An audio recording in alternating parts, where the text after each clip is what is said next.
নিজের হারিয়ে যাওয়া স্ত্রীকে খুঁজতে গ্রামে এই লোকটার আগমন। গোটা গ্রামবাসী যে বাড়ি থেকে দূরে থাকে, কেন সেখানে লোকটাকে রাত কাটাতে হয়? কি এমন হলো যে মাকে তার ছেলের কবর পুনরায় খুঁড়তে হয়? আজ এটা কোনো মুভি নয়, বরং একটা মেন্টাল টেস্ট। আর তোমাদের জন্য ভিডিও লাস্টে রয়েছে এই টেস্ট, একটা ইউনিক লেভেলের গল্প আর সাথে সেরা টুইস্ট নিয়ে আজকের মুভি ররশ্যাক। গভীর রাত। লুক অ্যান্থনি নামের একটা লোক গ্রামের পুলিশ স্টেশনে বউয়ের মিসিং ডায়েরি করতে এসছে। তারা দুবাই থেকে এখানে ঘুরতে এসেছিল, কিন্তু পাহাড় যাওয়ার পথে ভুল রাস্তায় ঢুকে পড়লে আচমকা অ্যাক্সিডেন্ট হয়। যখন জ্ঞান ফিরল, দেখে স্ত্রী সোফি গাড়িতে নেই। অনেক খোঁজার পরেও পাওয়া যায়নি। পুলিশের কথা মতো ঘটনাস্থলে এসে খোঁজা শুরু করলো। এখানে এমনিতে তেমন কেউ আসে না। মানুষ খেকো, বাঘের ডেরা, বেঁচে ফেরার চান্স নেই বললেই চলে। খুঁজতে খুঁজতে সকাল হয়ে আসে। পুলিশের সাথে কিছু গ্রামবাসীও এসছে, কিন্তু সোফির এক পাটি জুতো ছাড়া কিছুই পাওয়া গেল না। এইভাবে আরো কিছুদিন চলার পর সবাই আশা ছেড়ে দেয়, কারণ সম্ভবত সোফিকে বাঘে নিয়ে গেছে। এই কষ্টের সময় গ্রামবাসীদের মধ্যে একমাত্র বালান ওর সাথে রইল। লুকের এখনো বিশ্বাস বউকে খুঁজে পাবেই, তবে পুলিশের উপর তার আস্থা নেই। তাই ঠিক করলো যতদিন না সোফিকে পাচ্ছে, লুক গ্রামেই থাকবে। সেই মতো খোঁজা অব্যাহত রেখে গাড়িটাকেই থাকার জায়গা বানালো, আর সুযোগ পেলে জঙ্গল পাহাড়ে খুঁজে থানায় সময় কাটাতো। তবে থানার পুলিশ সময়ের সাথে অতিষ্ঠ হয়ে উঠল। মনে হয় লুক যেন তাদের ব্যর্থতার কথা বারবার মনে করিয়ে দিচ্ছে। এইভাবেই 3 মাস কেটে যায়। এর মধ্যে একদিন বালানের সাথে রেস্ট্রিক্টেড এরিয়াতে ক্যাম্পিং আর মদ পানের জন্য লুককে এক রাত জেলে কাটাতে হলে বালান তাকে জঙ্গলের মাঝে এক পরিত্যক্ত বাড়িতে নিয়ে আসে। সে বলে, স্যার, এই গ্রামে থাকতে হলে নিজের বাড়ি প্রয়োজন, তাহলে কেউ আপনাকে কিছু বলতে পারবে না। এই বাড়িটা আমার বড় ছেলে দিলীপ তৈরি করেছিল, কিন্তু ওর অ্যাক্সিডেন্টে মৃত্যুর পর এই বাড়ি যেমনকার তেমনই পড়ে আছে। তো আপনি চাইলে এই বাড়ি নিতেই পারেন। লুক এই সুযোগ ছাড়ল না। তাই পরের দিন 45 লাখে বাড়ি বিক্রি করে জীবনের মতো বালান ঘর ছাড়ল। বাইরে কাজ করে দিলীপ প্রচুর টাকা নিয়ে ফেরার পর বাড়িতে কেউ ওকে পাত্তা দিত না। তাই প্রথম পক্ষের স্ত্রীর সাথে ওর থাকার ইচ্ছা একদমই ছিল না। প্ল্যান করেছে টাকা নিয়ে দ্বিতীয় পক্ষের বউকে নিয়ে পালাবে। তবে টাকা লেনদেনের দিন সেখানে আরেকজনও ছিল, বালানের জামাই শশাঙ্ক। সে তো আগে ভাগেই লুককে বলেই ফেললো, স্যার, এটা ভূতের বাড়ি। সবাই বলে দিলীপের আত্মা ওখানে আছে, তাই বাড়িটা কেউ কিনতে চায় না। অন্য কেউ হলে হয়তো এটা শুনে পালাতো, কিন্তু লুক শুধু হাসে। টাকা নিয়ে বালান ফেরার পথে নিজের স্কুটি পুকুরে ফেলে দিয়ে যায়, যাতে সবাই ভাবে ও মারা গেছে। এদিকে অল্প কিছু জিনিস জোগাড় করে লুক দিলীপের বাড়ি গিয়ে উঠল। তবে ঢোকার আগে নেমপ্লেট থেকে দিলীপের নামটা ভাঙতে ভুলল না। রাতের আগেই সবকিছু থাকার মতো পরিষ্কার করে কোনো মতে ম্যানেজ করে নেয়। এরপর লুক একটা অদ্ভুত মুখোশ পরে সোফায় বসলো, আর সামনে রাখা একটা চেয়ার, যেন সে কারোর অপেক্ষায় আছে। সকাল হলে থানায় ছোট ছেলে অনিলকে নিয়ে বালানের মিসিং ডায়েরি করতে আসলো প্রথম পক্ষের বউ সীতা। তার বয়ান শুনে হেড কনস্টেবল আশরাফ তদন্ত করতে লুকিয়ে একাই বেরিয়ে পড়ে। কিন্তু বালানের দ্বিতীয় পক্ষের বউয়ের থেকে জানতে পারে সে তো এখানে আসেইনি। অর্থাৎ ওরা যা সন্দেহ করেছিল বালান হয়তো দ্বিতীয় পক্ষের বউকে নিয়ে পালিয়েছে, সেটা সম্পূর্ণ ভুল। তবে আশরাফ কিছু একটা ভেবে বালানের ফেরার রাস্তার আশেপাশের জঙ্গল চেক করলে আকস্মিকভাবে বালানের বডি উদ্ধার করে। কেউ তার মাথা থেঁতলে মেরে ফেলেছে, তবে টাকার ব্যাগটা মিসিং। গ্রামে এই ঘটনার কারণে শোরগোল পড়ে যায়। সবার মনে একাধিক প্রশ্ন আর সন্দেহ ওই নতুন মানুষ লুকের উপর। শ্রাদ্ধের দিন লুক বালানের বাড়ি আসে, এমনকি নিজের হাতে ওর বডি তুলে ঘরে ঢোকালো। দিলীপের বউ সুজাতাও আজ এসছে। স্বামীর মৃত্যুর পরও নিজের বাড়িতেই থাকে। দিলীপ ওকে প্রচন্ড ভালোবাসত, বাড়ি, বিজনেস সবকিছু ওর জন্যই করা। কিন্তু সীতা ওকে কখনোই পছন্দ করত না। সুজাতা দিলীপের কাজু বাদামের বিজনেস একাই সামলায়, তবে এখন লোকসানের কারণে মাইনে না দেওয়ায় শ্রমিকরা স্ট্রাইকে বসেছে। বালানের বাড়িতে একা ঘোরার সময় লুক দেওয়ালে লাগানো একটা ছবি দেখে মন চঞ্চল হয়ে উঠলে দেখা যায় একটা কাটা হাত ওকে শান্ত করছে। সীতার সাথে কথা বলে লুক জানতে পারে এই গ্রামে ওদের যথেষ্ট নাম ডাকা সম্মান আছে, বিশেষ করে দিলীপের। এলাকার সবাই এখনও সীতাকে দিলীপের মা বলেই সম্বোধন করে। তবে বালান যাওয়াতে এরা খুশি হয়েছে, কারণ ওর সাথে পরিবারের কারোর সম্পর্ক ভালো ছিল না। সংসারে অশান্তি লেগেই থাকত। সেদিন সন্ধ্যায় লুকের সাথে গ্রামের মেয়ে আম্বুকে ঘনিষ্ঠ অবস্থায় দেখা যায়। একা গরিব মেয়েটা লুকের বাড়িতে কাজের সাথে শরীরচর্চাও করে। লুক আচমকা উচ্চস্বরে অ্যালার্মের আওয়াজ শুনে উঠে বসল। বোধহয় মনের ভুল, পাগলের মতো এদিক ওদিক ঘুরতে থাকে। তাদের এই কর্মকাণ্ড আম্বুর বন্ধু সতীশ লুকিয়ে দেখে ফেলে। পরের দিন সকালে এই নিয়ে দুজনের মধ্যে কথা হয়। সতীশের মনে লুককে নিয়ে সন্দেহ আছে। শুধু সে নয়, পুলিশের মনেও সন্দেহের দানা বেঁধেছে। একটা লোক শুধু দুবাই থেকে এত দূরে গ্রামে উঠে বসলো, তবে ওর সব ডকুমেন্টস জেনুইন, কিন্তু বউ হারিয়ে গেছে, এটা কি আদৌ সত্যি? এর মধ্যে লুক দেখা করলো শশাঙ্কের সাথে। তাকে আফসোস করে বলে, ওই টাকা আমি বালানকে ওর পরিবারের জন্যই দিয়েছিলাম, কিন্তু দুর্ভাগ্য ওই টাকার ব্যাগ হারিয়ে গেছে। দেখো শশাঙ্ক, পুলিশ কিছু করবে না, বরং চলো আমরা বালানের খুনিকে খুঁজি, তারপর ওর থেকে টাকার ব্যাগটা নিয়ে তোমায় দিয়ে দেব। কথাগুলো বলার সময় লুক একদৃষ্টিতে শশাঙ্কের হাবভাব লক্ষ্য করছিল। লুক চলে যেতেই ও ছুটে এসে পাশের ছাউনির তলায় ড্রামে রাখা নোংরাগুলো সরিয়ে বালানের সেই টাকা ভর্তি ব্যাগ চেক করে নিল। অর্থাৎ বালানের মৃত্যু ও টাকা চুরির পিছনে শশাঙ্কের হাত আছে। সেদিন রাতে লুকের আবারও হ্যালুসিনেশন হয়। উচ্চস্বরে অ্যালার্ম বাজার সাথে মনে হলো সে যেন অন্য কারোর বাড়িতে প্রবেশ করে গেছে, আর ঠিক ওর পিছনের দরজায় দাঁড়িয়ে এক মহিলার আত্মা। এক অদ্ভুত মোহতে সে নিজেকে হারিয়ে ফেলে। কোনটা বাস্তব আর কোনটা মনের ভুল কে জানে। এদিকে শশাঙ্কের সেই স্টোরেজে আগুন লাগে। সকালে অনিল আসলে শশাঙ্ক জানায় এটা লুক ছাড়া কারোর কাজ হতে পারে না, হয়তো ও সব জানে।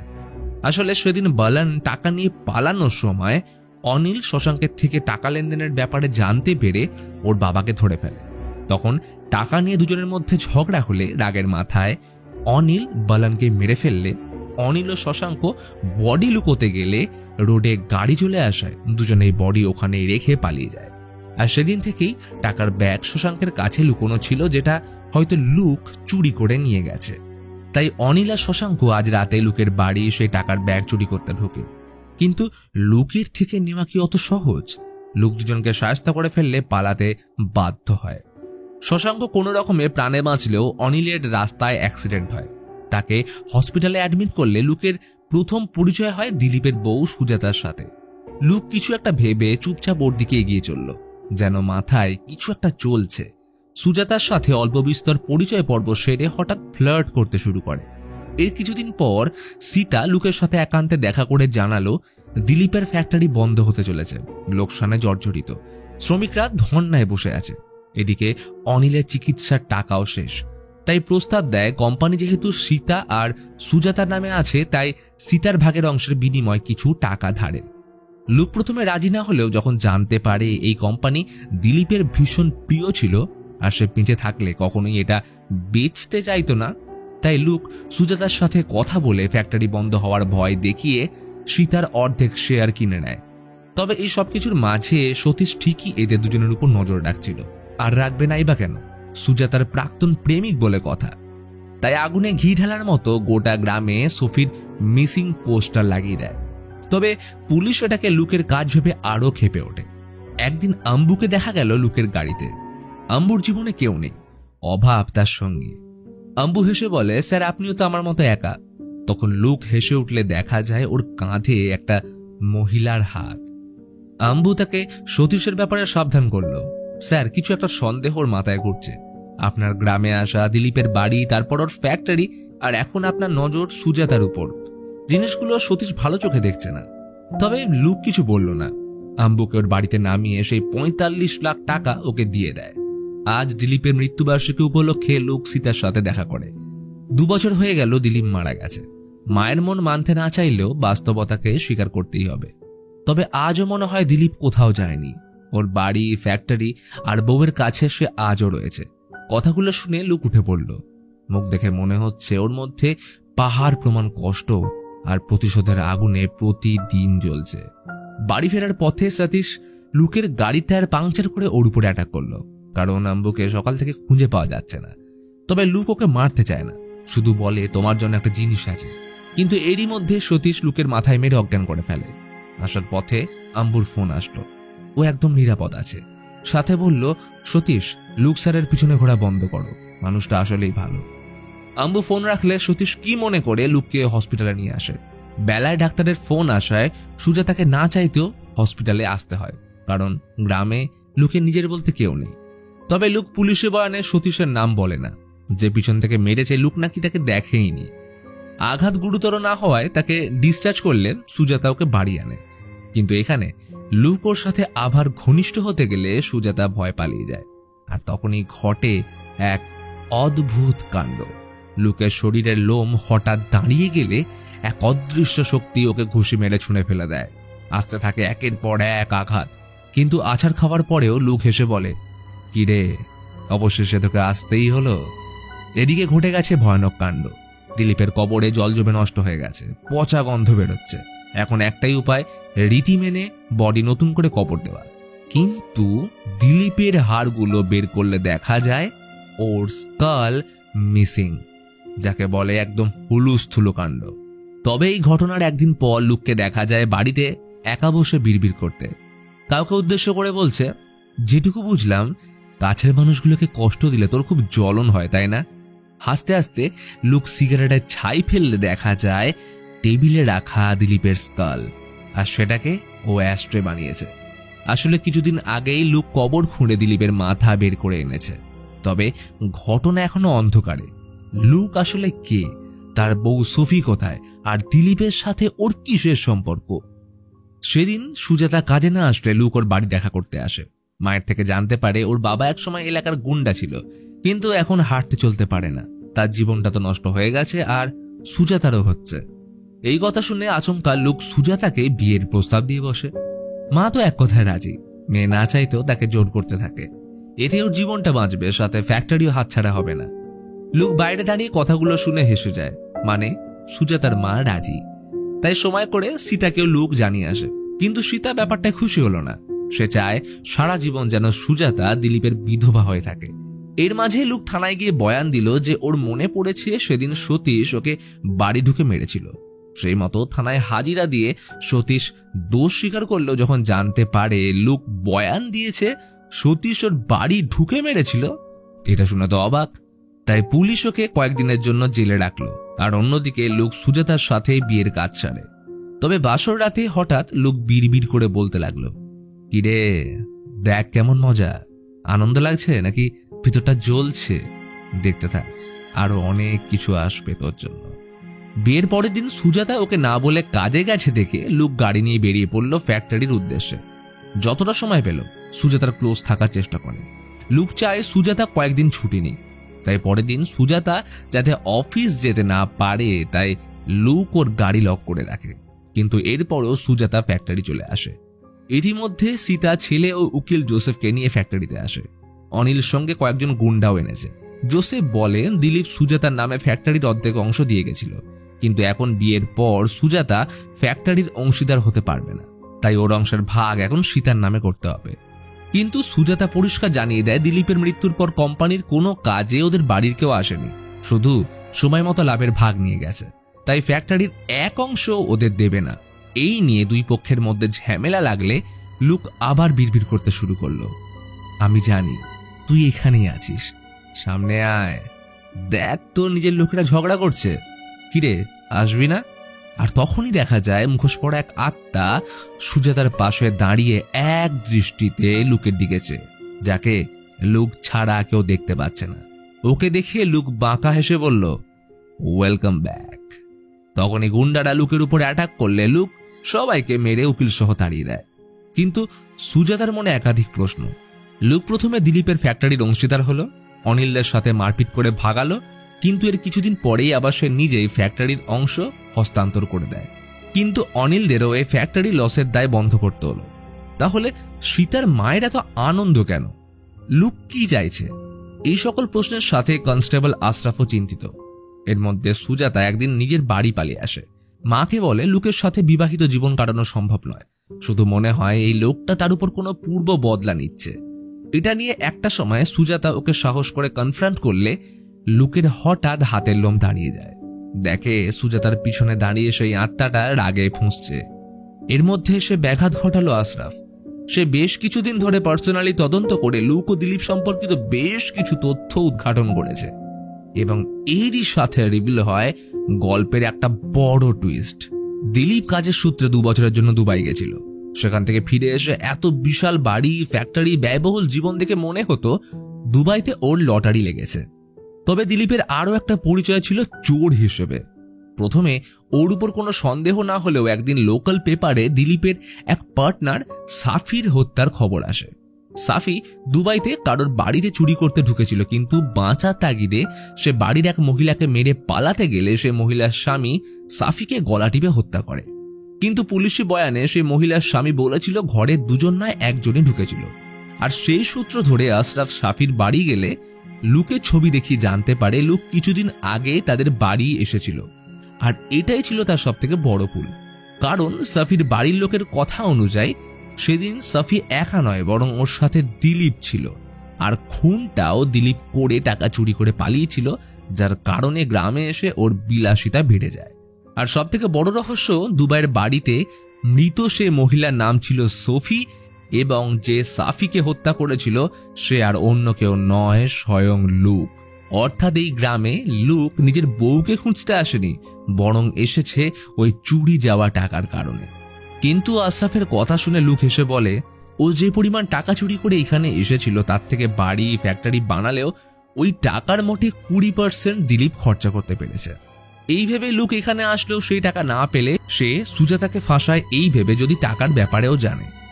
সবটা এতক্ষণে ক্লিয়ার হলে আশরাফ ওর সাথে টাকার চুক্তি করে। লুক যদি তাকে বড় অঙ্কের টাকা দেয় তাহলে সে চুপ থাকবে, আর যদি রাজি না হয় তাহলে এই ঘটনার সাথে বালানের হত্যার কেসেও তাকে ফাঁসিয়ে দেবে। আর এখন যদি সে আশরাফকে মেরেও ফেলে তাহলে এই কেসের একটা কপি সে লুকিয়ে রেখেছে, যেটা সঠিক সময় মতো সর্বসমক্ষে বেরিয়ে পড়বে। কিন্তু এখন প্রশ্ন হলো, সব রহস্য কি এখানে শেষ? কারণ টাকার জন্য এত কিছু করার তো দরকার ছিল না। আসলে সব থেকে বড় টুইস্ট তো এইখানেই, কারণ সেই রাতে লুকের দুবাইয়ের বাড়িতে দিলীপ সোফিকে মেরে টাকা চুরি করে পালানোর পর সোফিকে নিয়ে লুক হসপিটাল যাওয়ার পথেই সে মারা যায়। আর সেদিন শুধু সোফি নয় বরং তার পেটে থাকা বাচ্চাও মারা গেছিল। লুক এই ঘটনার ধাক্কা সহ্য করতে না পারায় স্কিজোফ্রেনিয়া নামক মানসিক রোগের শিকার হলে তাকে মেন্টাল হসপিটালে কাটাতে হয়। কিন্তু সময়ের সাথে লুক সুস্থ হয়ে উঠলেও সর্বদা ওর মাথায় চলতো সেই রাতের ঘটনা। ওর মনে হতো সোফিকে সেদিন একটু চেষ্টা করলেই ও হয়তো বাঁচাতে পারত। সোফিকে নিয়ে তার এই অনুতাপ বোধ সর্বদা ওর মাথায় কাজ করে। শুরু থেকে লুককে শান্ত করা এবং তার আশেপাশে যে মেয়েটির আত্মা আমরা এতক্ষণ দেখেছি সেটাই ছিল আসলে সোফি। সময়ের সাথে প্রতিশোধের আগুনে জর্জরিত লুক প্ল্যান মাফিক দিলীপের গ্রামে আসে, তবে টাকার জন্য নয় বরং সে এসছে দিলীপের উপর বদলা নিতে। কিন্তু যখন জানতে পারে দিলীপ অ্যাক্সিডেন্টে মারা গেছে তখন জীবদ্দশায় দিলীপের উপর বদলা নিতে না পারলে সে তার আত্মার উপর বদলা নেওয়ার সিদ্ধান্ত নেয়। তাই ও দিলীপের ভালোবাসা ও তার স্বপ্নের সাথে জড়িত সব জিনিসকে একে একে ধ্বংস করতে শুরু করে, তার কবর, ফ্যাক্টরি, বাড়ির লোক ও আদরের সুজাতা ইত্যাদি। সে চায় এই গ্রামের প্রতিটা লোকের মন থেকে দিলীপ নামটা মুছে ফেলতে, তবেই লোকের প্রতিশোধ মিলবে। এদিকে আশরাফ পৌঁছে যায় দিলীপের বাড়ি, কারণ তার সন্দেহ দিলীপের চুরির টাকা তারা লুকিয়ে রেখেছে।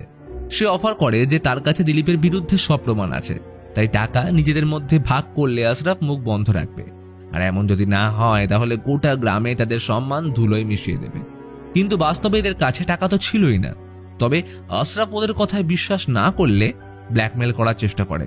আর তখনই হঠাৎ সীতা ঠান্ডা মাথায় তাকে বসতে বলে ঠান্ডা জুস এনে দেয়। আশরাফ জুসে কয়েকটা চুমুক দিলে সীতা বলে, স্যার আপনি ঠিকই বলেছেন, সম্মান খুব বড় জিনিস, যা একবার চলে গেলে আত্মহনন ছাড়া কোনো উপায় থাকে না।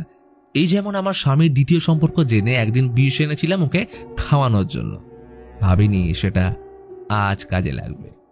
কথাটা শুনতেই আশরাফ বুঝে যায় তার দিন শেষ। আর ঠিক পরক্ষণে ছটফট করে বিষক্রিয়ায় মারা গেলে সীতার অর্ডারে সবাই ওর বডি বাগানে পুঁতে দেয়। এদিকে এত কিছুর মাঝে সতীশ আশরাফের ঘরে ঢুকে থানার ডেস্কের চাবি নিয়ে কৌশলে দিলীপ কেসের ফাইলের সেকেন্ড কপি চুরি করে নেয়। আর সুজাতা লোকের উপর বীতশ্রদ্ধ হয়ে নিজের বাড়ি চলে আসলে সতীশ ওকে দিলীপের ব্যাপারে সবকিছু জানিয়ে দেয়। ফলে যে ভুল ধারণা নিয়ে সুজাতা দিলীপের স্মৃতি আঁকড়ে বেঁচেছিল সেই ব্যাপারে লোককে শেষবারের মতো ধন্যবাদ জানিয়ে সুজাতা ফ্যাক্টরিতে আগুন লাগিয়ে দেয়। কিন্তু বিপদ এখনো মাথার উপর খড়গের মতো ঝুলছে, তাই সীতা সাফির বাড়িতে এসে লুককে মারার প্ল্যান করে। সেই মতো রাতে গুন্ডা নিয়ে ওকে মারতে আসলো। লুক সবাইকে সায়স্তা করে। লুক সীতাকে বলে, আমি এই গ্রামের প্রতিটা লোকের মন থেকে দিলীপ নামটাই মুছে দেব, যাতে এরা তোমায় দিলীপের মা বলে ডাকতেও ঘেন্না পায়। ঈশ্বর ওকে মেরে শাস্তি দিলেও আমার ভাগে শাস্তি পাওয়া এখন ওর বাকি।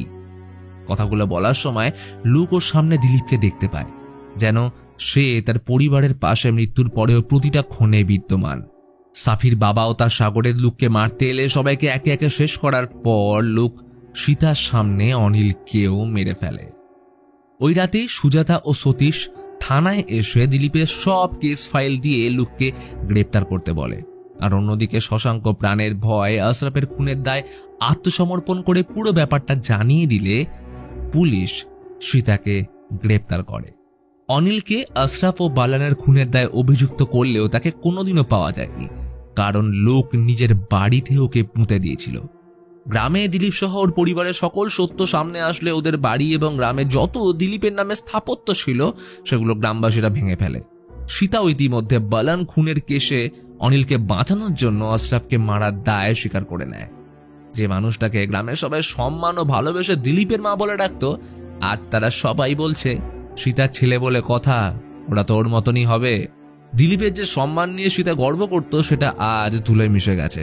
ফলে সীতা অপমান সহ্য করতে না পেরে থানায় গলায় দড়ি দেয়।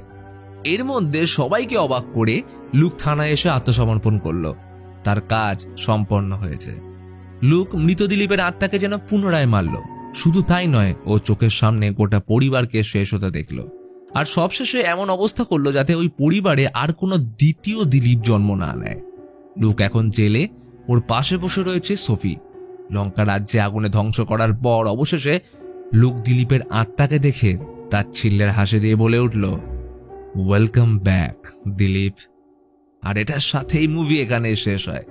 তো আমরা এতক্ষণ একটা ইউনিক রিভেঞ্জ স্টোরি দেখলাম, যেখানে একটা মানুষ আত্মার উপর বদলা নেয়। তবে গল্প এখানেই শেষ নয়, কারণ এই মুভির নামের মধ্যে রয়েছে গভীর অর্থ। ররশ্যাক, এই ররশ্যাক টেস্ট হলো একটা মানসিক পরীক্ষা যা মানসিক অসুস্থতা শনাক্ত করতে ব্যবহার করা হয়। 1921 সালে সুইস মনোবিজ্ঞানী হারমান ররশ্যাক এটা প্রথম ব্যবহার করেছিলেন। এই পরীক্ষায় অংশগ্রহণকারীদের 10টা আলাদা আলাদা ছবি দেখিয়ে তারা ছবিগুলোতে কি দেখতে পাচ্ছে সেটার উপর ভিত্তি করে এক একজন মানুষের ব্যক্তিত্ব, মানসিক অবস্থা এবং আবেগ বোঝার চেষ্টা করা হয়। তেমনি এই গল্প দর্শকদের কাছে একটা ররশ্যাক টেস্টের মতো, যে তারা এটাকে হরর মুভি হিসেবে দেখলো নাকি সাইকোলজিক্যাল থ্রিলার। কারণ গল্পটা এতক্ষণ আমি তোমাদের হরর মুভির মতন এক্সপ্লেন করলাম, তবে এটাকে যদি সাইকোলজিক্যাল থ্রিলার হিসেবে দেখো তাহলে সে অনুযায়ী খুব ভালোভাবে লক্ষ্য করলে বুঝতে পারবে যে গোটা গল্পে দিলীপের আত্মার বাস্তবে কোনো অস্তিত্বই ছিল না, বরং সবটা ছিল লুকের মনের ক্ষতবিক্ষত স্মৃতি। কারণ গল্পে এক জায়গায় দেখানো হয় লুক সোফির মৃত্যুর ধাক্কা সহ্য করতে না পেরে তাকে মানসিক হসপিটালে রাখা হয়, কারণ সে স্কিজোফ্রেনিয়া রোগে আক্রান্ত। এই রোগের শেষ পর্যায়ে রোগী বাস্তব আর অবাস্তবের মধ্যে পার্থক্য বুঝতে পারে না, এমনকি তারা অজ্ঞাতভাবে নিজেকেই আহত করে ফেলে। যার কারণে আমরা দেখি পুরো গল্পে দিলীপকে লুক ছাড়া কেউ কিন্তু দেখতে পায় না, আর সে নিজেকেই ভ্রমের মধ্যে আহত করে ভাবতো যে এটা দিলীপের কাজ। আর সে যখন নিজেকে আহত করতো বা মনে করতো এগুলো তার সাথে দিলীপ করছে, সেটা সাক্ষী হিসেবে কিন্তু কেউ থাকতো না। সবটাই হতো লুক একা থাকার সময়। আসলে লুক যখন বদলা নেওয়ার জন্য গ্রামে এসে জানতে পারে দিলীপ অলরেডি মারা গেছে, তখন ওর মনে দিলীপের আত্মাকে নিয়ে একটা ভ্রম তৈরি হয়, যে কারণে প্রতিটা বদলা নেওয়ার সাথে মনে হতো যে দিলীপ ওকে দেখছে। পুরো মুভি জুড়ে লুকের ভাঙা গাড়ি দেখানোটাও ছিল একটা রূপক বা মেটাফোর, যেটা লুকের মানসিক অবস্থাকে নির্দেশ করে। তবে ররশ্যাক টেস্ট অনুযায়ী তোমাদের এটা কি মনে হলো, হরর মুভি নাকি সাইকোলজিক্যাল থ্রিলার? উত্তরটা কমেন্টে জানাও।